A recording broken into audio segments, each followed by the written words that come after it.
Good morning, U.S. history students. Hope everybody has a great day.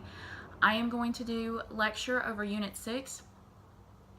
I'm just hitting the highlights of this, so you will want to read over the unit, and you do need to take notes over this chapter.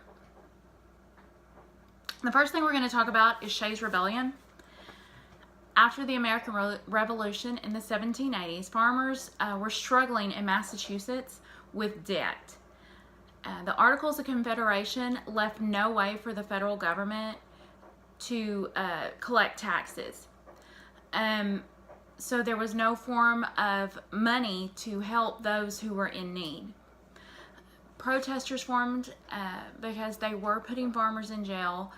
They did have debtors' prison at that point, and they were taking the land. So Daniel Shays got together a group of people and protesters. They would form blockades around courthouses to keep judges from making rulings or give the land to the lender, whoever it was that they owed money to. At this point, the governor of Massachusetts sent in a militia.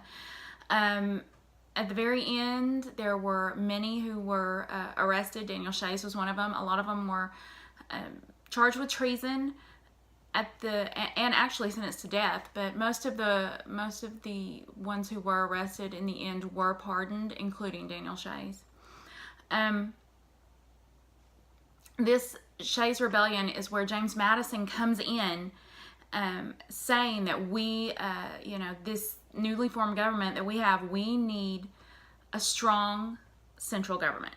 We have got to have some way of being able to help people when they need it, and have it all come together in one organization and not just every state for themselves. At this point, a constitutional convention is called, and the biggest problem for this convention is to solve the federal government's inability to levy taxes. And there were 12 of 13 delegates sent from each state. Every state sent delegates except Rhode Island. They met in Philadelphia in the summer of 1787, and delegates arrived with instruction to reuse the Articles of Confederation, or revise the Articles of Confederation. James Madison's intent, however, was to create a new constitution. He didn't want to revise, he wanted to create a new one. He had just finished two major projects the summer before, and one was History of the Government in the United States, and the other was History of Republics Around the World. He used that research to propose what would be known, or would be called, the Virginia Plan. Now, the Virginia Plan created a strong central government. It had three branches of government: executive, legislative, and judicial. There were also, with the legislative, there was two houses, and they would be based on population and tax levy. That was extremely controversial. The states that were smaller had a one state, one vote system, so it felt more equal to the smaller states. The New Jersey plan was actually one state equals one vote, and that's what the small states wanted and wanted to keep. They didn't want to revise the system. It was also controversial because it was believed it would create too strong a central government. You have to remember, the American Revolution just ended. These people had just freed themselves from Great Britain, who what they had to deal with there, and they remember the monarchy telling them what to do, what religion they had to follow. So they didn't want anything where they felt that the government would have complete control over the citizens. Roger Sherman introduced a compromise, which would come to be known as the Great Compromise. In his Great Compromise, there was the legislative branch would have two houses. The lower house would be based on population, while the upper house, each state had the same number of votes.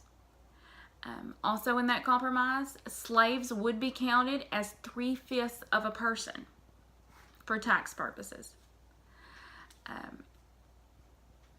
it was a very delicate balance for them to get anything ratified, which was the next step, because there would be national and state sovereignty.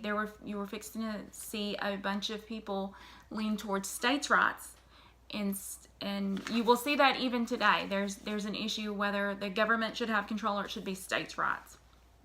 They did go ahead and propose the article of the Constitution, and then they had to ratify it. And to ratify it, you had to have the majority of states. And this is where you will see the anti-federalists come up. And they wanted citizens to have more rights. They did not want citizens to end up having no rights and be controlled completely. Three famous anti-federalists were Alexander Hamilton, John Jay, and James Madison, and they published the Federalist Papers. They argued citizens needed a Bill of Rights. On July 2nd, 1788, a majority of states ratified the Constitution, and it was in effect at that moment. And this was actually a year after Washington had already been elected president of the United States and was in office. The Bill of Rights was finally accepted and adopted in 1791, and it's 10 amendments that were added to the Constitution. It was supposed to add and protect individual liberties against abuse by the federal government, but it had its drawbacks. There were no rights for women in the first 10 Bill of Rights.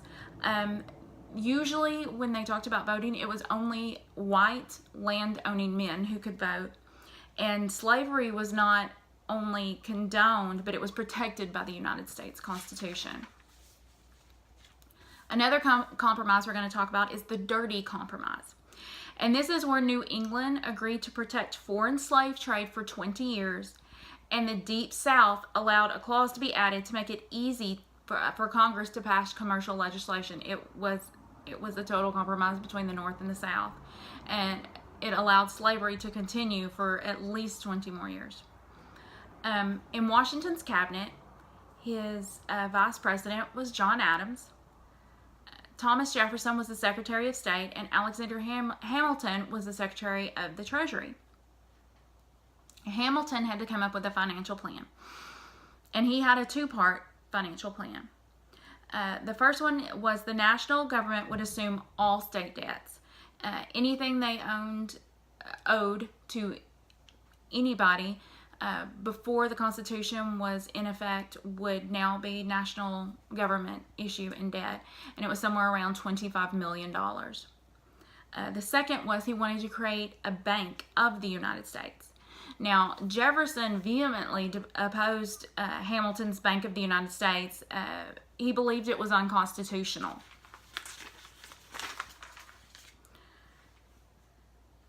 After that time period too, John Jay held negotiations with Great Britain.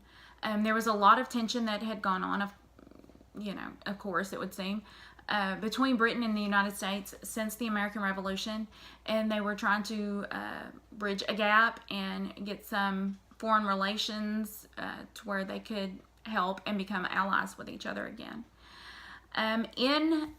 He did end up coming together, and they had a treaty where Britain agreed to abandon the military positions in the Northwest Territory and compensate the American merchants for their losses.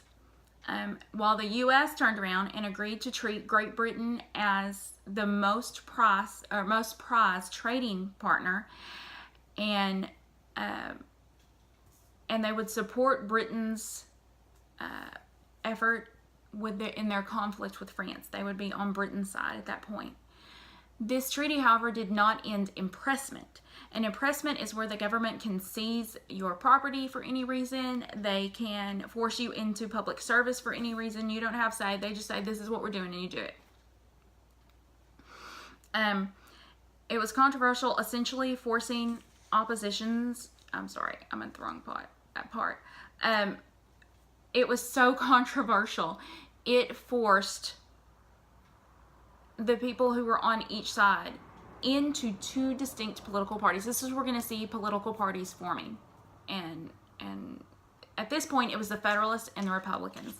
Now you will hear the Republicans, these groups now and in the future are not going to be the same groups that you have today, but that's for future on, just a FYI reference.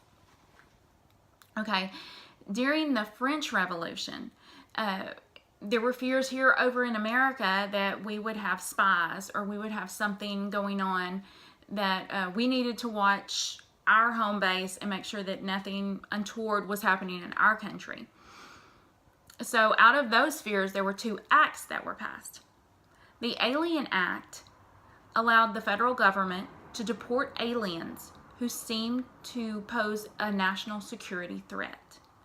The Sedition Act is where the government was allowed to prosecute anyone found to be speaking and or publishing false, scandalous, malicious writings against the government.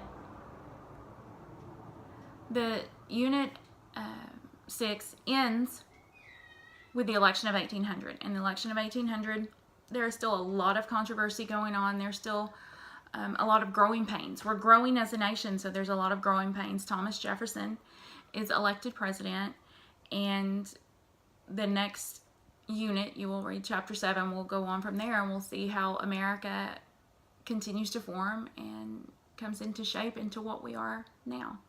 Thanks. You'll have a great day.